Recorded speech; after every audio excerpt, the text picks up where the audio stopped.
Hello दोस्तों, आपका ये मित्र ऋषिंदर शुक्ला।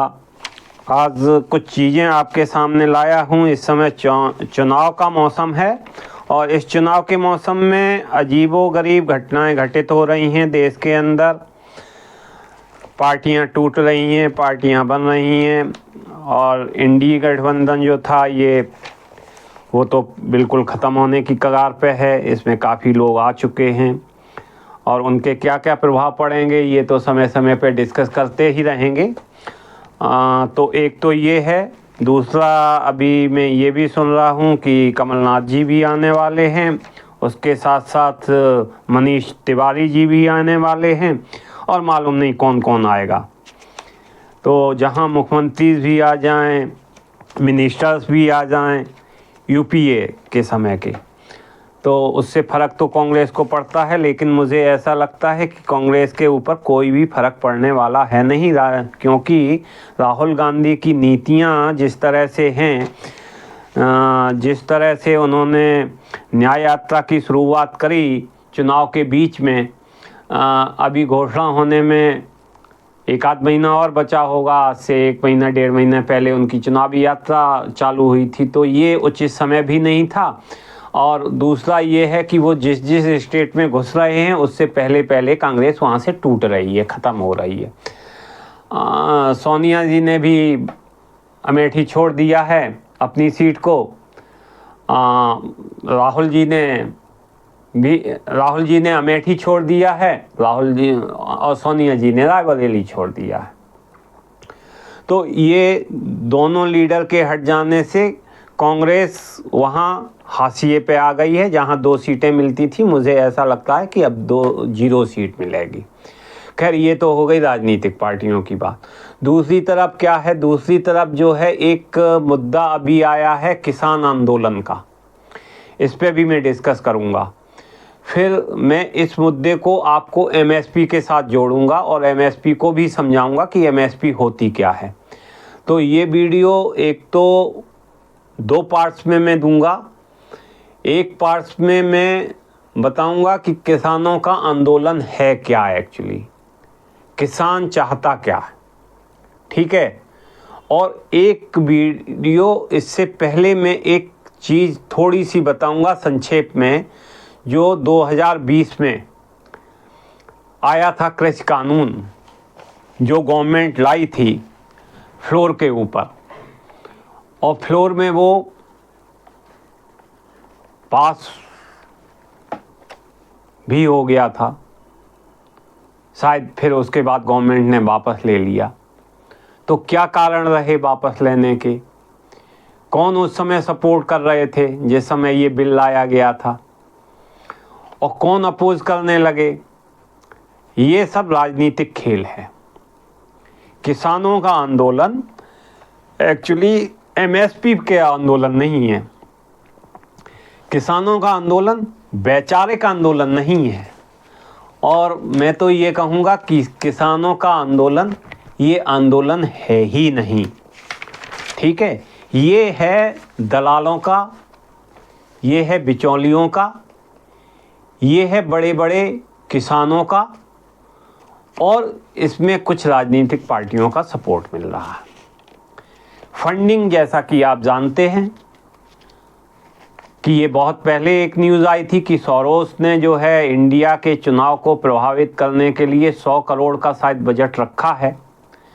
तो अब सोरोस बाबू यहाँ पर अगर इन्वेस्टमेंट करेंगे तो वट नेचुरल सत्ता पक्ष के खिलाफ ही करेंगे, क्योंकि अगर गवर्नमेंट को चेंज करना चाहता है कोई आदमी, तो इसका मतलब ये है कि वो या तो उसके जो लाभ हैं वो उसे नहीं मिल पा रहे हैं, या वो अपनी मनमानी यहाँ नहीं कर पा रहे हैं।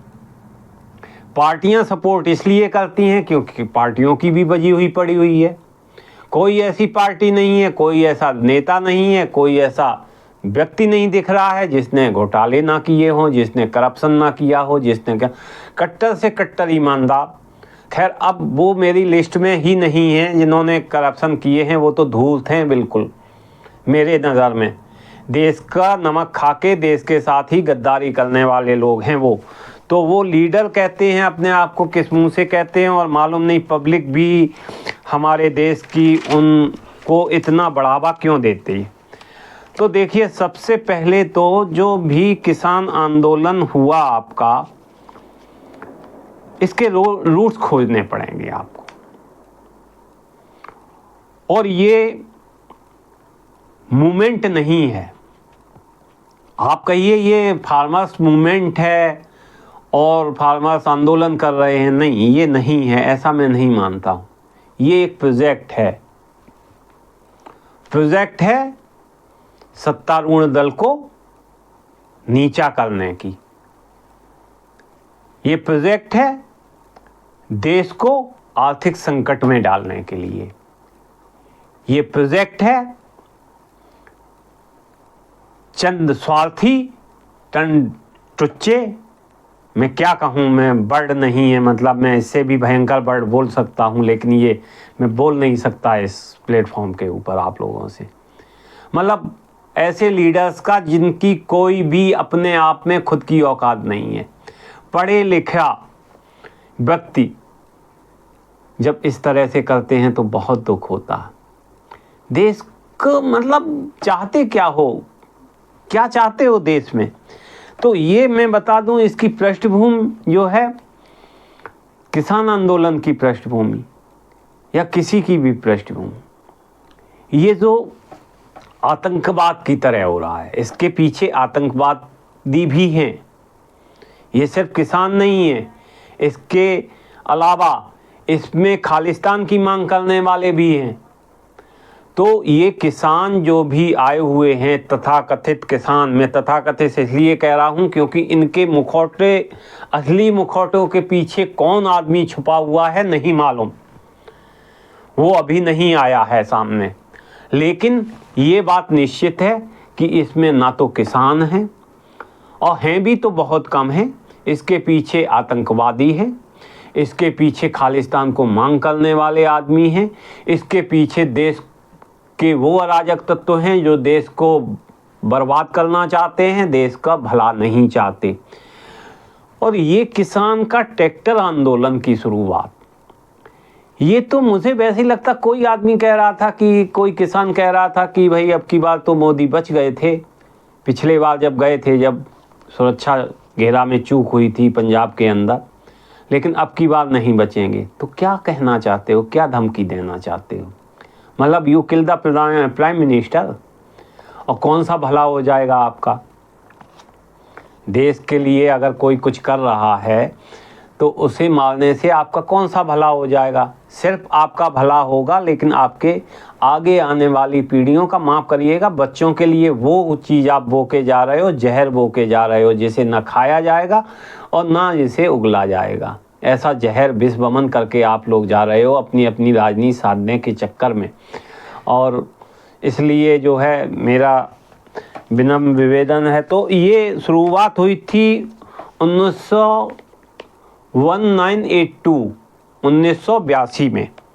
1982 में एक आनंदपुर साहब प्रस्ताव पारित हुआ था, जिसमें अकाली दल की हालत खराब हो रही थी। उस समय सिख रिवॉल्यूशन के बारे में बात हो रही थी और रिवाइव करने के बारे में बात हो रही थी।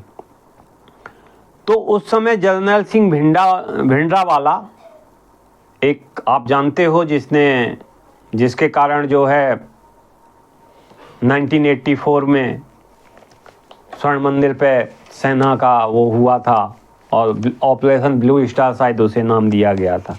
तो एक जर्नैल सिंह भिंडरावाले आते हैं, और वो आते क्या हैं, लोग तो ये कहते हैं कि कांग्रेस उन्हें खुद ही लाई थी, क्योंकि कांग्रेस को वहाँ सत्ता हासिल करना था एन प्रकार। और सत्ता को हासिल करने के लिए, अपने संगठन को खड़ा करने के लिए जर्नैल सिंह भिंडरावाले का साथ में आना जरूरी था। अकाली दल इससे धीरे धीरे खत्म हो रहा था, तो उसने क्या किया, वहाँ एक धर्म युद्ध चालू किया, जिसकी मिसकैलकुलेटिंग हुई, और मिसकैलकुलेटिंग इस हिसाब से करी गई कि तक जो आगामी 1985 का इलेक्शन है पंजाब का, वो कांग्रेस आसानी से जीत जाए। और उसने उस समय क्या किया था, अगर आपको ध्यान हो, भिंडा वाले दिल्ली में आया था, ट्रैक्टर्स लेके आया था, ट्रैक्टर्स की रैली निकाली थी, और उसी समय से ये प्रथा पंजाब में चल निकली कि ट्रैक्टर्स की रैली निकालो तो सब कुछ भला भला हो जाएगा। लेकिन मुझे आप ये बताइए कि एक तो आम किसान जो खेतीहर किसान है, वाकई में खेती करता है, अगर एवरेज में देखो तो एक मध्यम वर्गीय किसान क्या और निम्न वर्गीय किसान क्या, किसान तो यहाँ वो भी है जो 1 बीघा खेत है जिसके पास, वो भी है जिसके पास 50 एकड़ खेत है। तो 1 बीघा खेत वाला आदमी जो सिर्फ अपने लिए अनाज उगा सकता है, अपने बच्चों के लिए अनाज उगा सकता है, वो क्या इस प्रोजेक्ट का हिस्सा बन सकता है? नहीं बन सकता ऑब्वियसली। तो बनेगा कौन? बनेगा वो किसान जिसके पास खेत अच्छे हैं, जो मजदूरों को लगा सकता है, और जिन्हें बाहर से फंडिंग मिल रही है। इसके लिए देखिए फंडिंग भी मिली है। देखिए आप ऐसे समझिए कि ट्रैक्टर्स आते हैं, तो ट्रैक्टर्स तो सिंपल होते हैं, ट्रैक्टर्स का मॉडिफाई आपने कर लिया, उसमें आपने घर भी बना लिया, उसमें ये भी कर लिया, उसमें वो कर लिया। मैं शाम को देखता हूँ डेरी दारू के लंगर लगते। भाई मेरे यार, ये बताओ ऐसा कौन सा किसान होगा जो 1-1 महीने घर से बाहर रहेगा और उसका काम होता रहेगा? तो ये जो भी चीज़ें हैं आप लोगों के सामने आ रही हैं, ये मैं समझता हूँ किसान है ही नहीं। ठीक है। और मैं आपसे एक चीज़ और कहूँगा कि किसान के नकाब के पीछे, किसान के नकाब के पीछे ये आतंकवाद को बढ़ावा देने का काम है, इसके अलावा कुछ भी नहीं है। मैं बताऊं आपको कि जब ये हुआ था, कृषि कानून जब आए थे, तो कृषि कानून में क्या क्या चीज़ें थीं? कृषि कानून 3 आए थे। 3 कानून का अगर सही से विश्लेषण किया जाए, लोग अपने अपने हिसाब से कहते हैं। देखिए गवर्नमेंट जो भी बिल लाती है वो कहती है ये अच्छा है, विपक्ष हमारा कहता है ये बुरा है, और ये आज से नहीं चल रहा है, ये सन 52 से लगातार चला आ रहा है। अब आम जनता समझ नहीं पाती है इन लीडर्स की, क्योंकि पढ़ी लिखी नहीं है, उतनी लिटरेसी है नहीं इंडिया के अंदर, उतना बौद्धिक स्तर है नहीं लोगों का। और कुछ पत्रकार जो देश का हित तो बिल्कुल नहीं चाहते, ये बात तो पक्की है, वो सिर्फ अपना हित चाहते हैं। नाम लेने की ज़रूरत नहीं है, सभी लोग परिचित हो और लोग इनको कह भी चुके हैं। मैं लेने की स्थिति में हूँ भी नहीं, और मैं लेना भी नहीं चाहता उन लोगों का नाम, क्योंकि जो आदमी देश को तोड़ने की कोशिश करे उसका नाम बार बार लेना उसको महिमामंडित करने के अलावा कुछ नहीं है।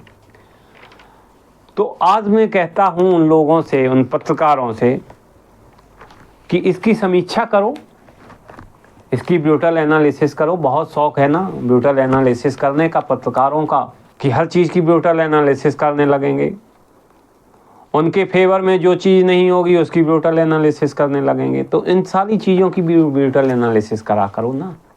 क्यों महिमामंडित करते हो? क्यों कहते हो ये किसान आंदोलन है? ये किसान आंदोलन नहीं है भाई, ये किसान आंदोलन नहीं है। हथियार आ रहे हैं, दारू के लंगर चल रहे हैं, 1-1 महीना आप लोग पड़े हुए हो, और वो किसान हैं क्या?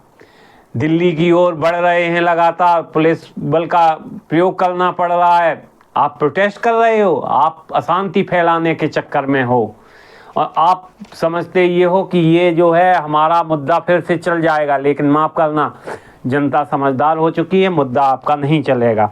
जो 3 किसान कानून आंदोलन आए थे, इनकी अगर समीक्षा करनी हो तो कुछ कानून अच्छे थे, कुछ कानून अच्छे नहीं थे।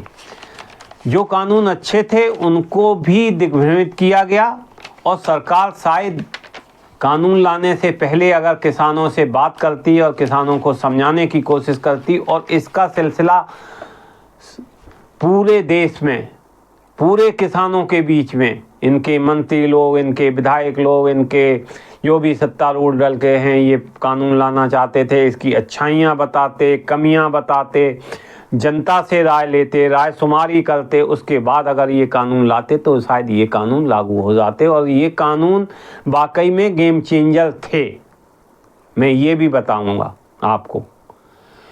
और जहाँ तक प्रश्न है एमएसपी का, एमएसपी पे तो मैं आऊँगा और एमएसपी पे मैं अच्छा खासा जो भी मेरे समझ में आया है मैं एमएसपी के बारे में ज़रूर बोलूँगा।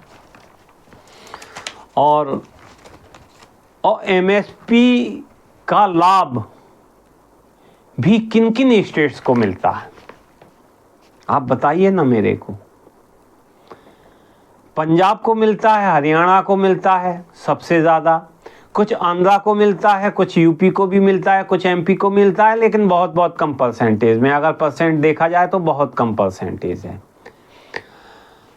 तो ये आंदोलन, एमएसपी का आंदोलन हर हमेशा जो है पंजाब से ही स्टार्ट क्यों होता है? इसका मतलब ये हुआ, और आप कहते हो कि एमएसपी को कृषि कानून बना दिया जाए, कानून बना दिया जाए। एमएसपी कानून नहीं बन सकती। वो क्यों नहीं बन सकती वो भी मैं आपको बताऊंगा। पहली चीज, एमएसपी कानून नहीं बन सकती, इससे आपको विश्व लेवल में व्यापार करने में बड़ी परेशानी उत्पन्न हो जाएगी और आप WTO से बाहर हो जाएंगे, वो भी मैं बताऊंगा आपको। दूसरा, आप कहते हो कि हर किसान को जो है पेंशन दो 10,000 रुपये। अरे भैया, हर किसान को पेंशन दो, फिर हर आदमी को पेंशन दो ना। किसान क्या आसमान से उतरा हुआ है? और किसान कहते हो अन्नदाता, तो अन्नदाता है तो फ्री का अनाज दे रहा है क्या? फ्री का अनाज तो दे नहीं रहा। काहे का अन्नदाता भाई?